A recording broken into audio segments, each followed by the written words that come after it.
ब्रह्मपुर गंजाम कला परिषद ठारे ललिता कल्चरल एकेडमी तरफ घुंगुर महोत्सव 2025 आयोजित हो जाइछि। हाउसिंग बोर्ड कॉलोनी जगन्नाथ विहार स्थित ललिता कल्चरल एकेडमी तरफ एपरी उत्सव अनुष्ठित होता।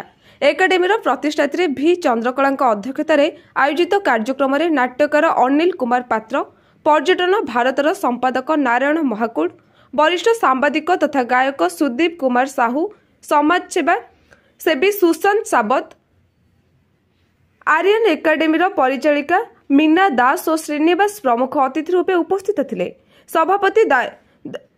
सभापति द्वारिका नाथ, कामेश्वर, अविनाश, स्वप्ना, राजा, अनुराधा, अजय कुमार, विनय, किशोर समेत एकेडमीर अन्य कर्मकर्ता उपस्थित थिले।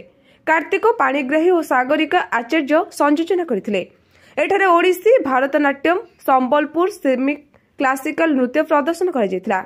सेहीपरि लटेरी उठाण सह पुरस्कार और अतिथि मानकु सम्मानित करा जायतिला। ब्यूरो रिपोर्ट, प्रयोग खबर।